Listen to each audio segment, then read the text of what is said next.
My name's Jamie, and I am here spotlighting a local Cleveland, Georgia organization called Will You Help?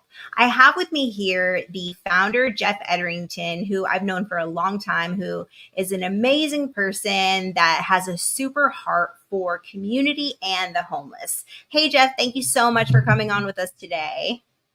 Hey Jamie, thanks for the intro. I'm new to this, so I'm sure you're gonna show me the ropes and help me through it. But I'm excited to be here, excited to explain more about what we're doing out there.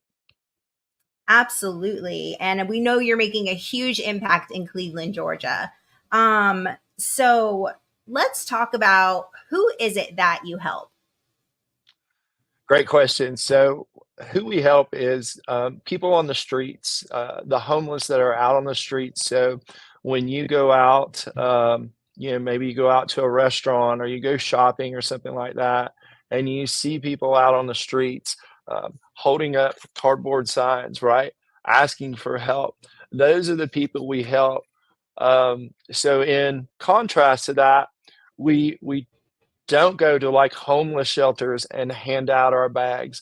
Our people are the people that we help are those people out on the streets seeking assistance, not already in homeless shelters, because our bags, and I'll explain that in a little bit, our bags are more geared toward the people on the streets and not necessarily those in shelters. So when you say people on the streets, so how do you find people on the streets to help?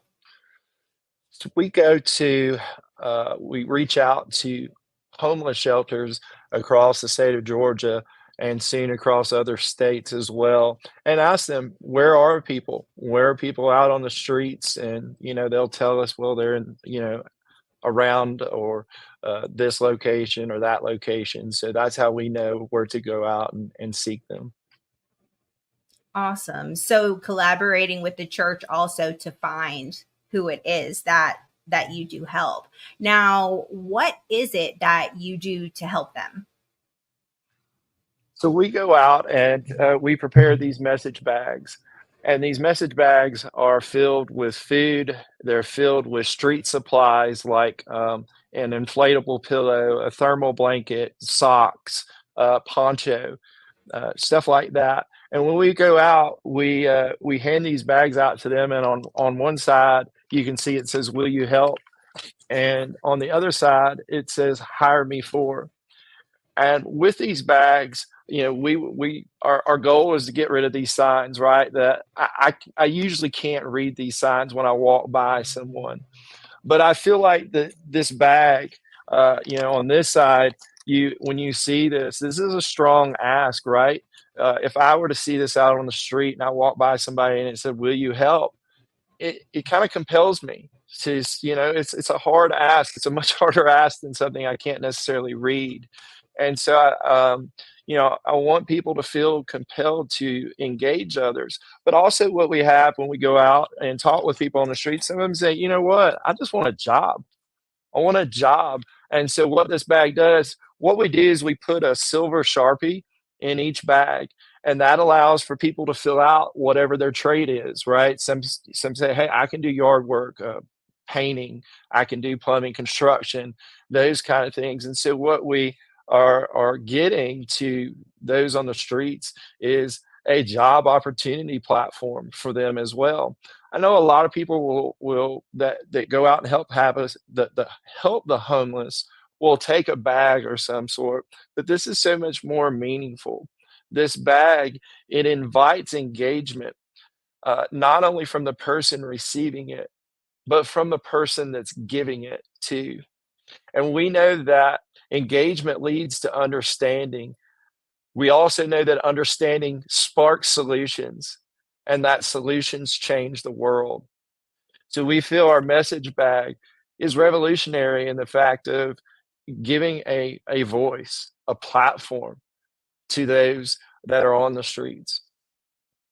So why is that so important to you? Because you've clearly created this bag with that specific intention of giving a platform and a voice to the homeless. Why is that so important to you? It's important for so many reasons. Growing up without a voice and not having a voice and suffering from loneliness over the years. When I see and pass by these people that are without homes and that are on the streets, my heartstrings just tug. And something that I was talking with a homeless person a couple of weeks ago, and he said, Jeff, what it really hit me when I was out here. He said, we were all sitting on a bench over there and we watched a guy walk by with his girlfriend. And we heard the guy say, hey, don't look at him. And he said, it was like the dignity got sucked right out of my chest. And that's not right. We're all created in God's image and we're all children of God. And when you see this, it's just so hard. You want to help. You maybe you're not sure what to do. And when you see this, what we want to invite, this or the other side of the bag, what we just want to invite is a conversation between you and the person that's out there, because we know that conversations just spark solutions as people start to understand what people are going through, that we can come up with solutions. But I feel that it's important to give people a voice, even when they're just sitting there, right? They don't even have to be doing anything, and a lot of folks aren't doing anything. They're trying to sleep maybe, and when you walk by, we hope this compels you to want to help those that are out on the streets. Yeah, that's really good because it is hard. I can talk from my own experience, driving by people like holding up a sign, because it's like you don't know, what the situation is. Like, is it going to be bad for me to give this person money, or is it, should I, give them some food or whatnot, I feel like this bag sparks, like you were saying, solution, but just in the conversation, the simplicity of having a conversation with a person that you would never normally have a conversation with. So basically, giving that person, like you were talking about, dignity, finding out what their name is, hey, what's this bag about? What's your name? My name's so and so. You know what I mean? Especially in this age where we are the most socially connected, but also the most socially disconnected that we have ever been, Yeah, in our whole existence. it's So so I true. It's so yes. true, Jamie. One of the most important things to me personally, and in this message ministry, is that when I go out, that each person I give a bag to, I give a hug to. Because you think about folks that haven't showered for weeks, that their clothes are torn. Who wants to engage that person? I do, and I want them to feel human again.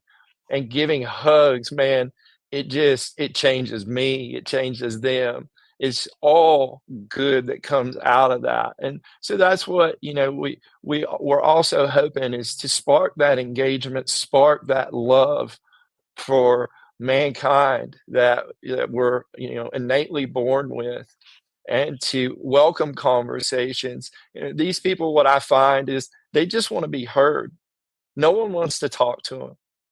No one, you just ignore them. And we don't do that as humans on purpose, right? We do that because we don't know what to do. We're torn on what to do. And on future videos, we're going to address some of that. We're going to get into what can we do further other than just giving them a bag and hoping for the best, right? So we want to get into more and more solution oriented things that people look, we all want to help. Sometimes we just don't know how. We fear that maybe our help isn't going to be the right help. So we'll dispel some more thing, some negative connotations that people have, and we'll talk about that in later videos. Awesome. Well, thank you so much for your time, Jeff. And I can't wait till our next podcast where we can hear more about your experiences out in the streets, handing out these bags and all the amazing testimonies that you've heard. So we will be back next time. Again, this is Jeff Edrington, founder of Will You Help out of Cleveland, Georgia. Thanks, Jamie.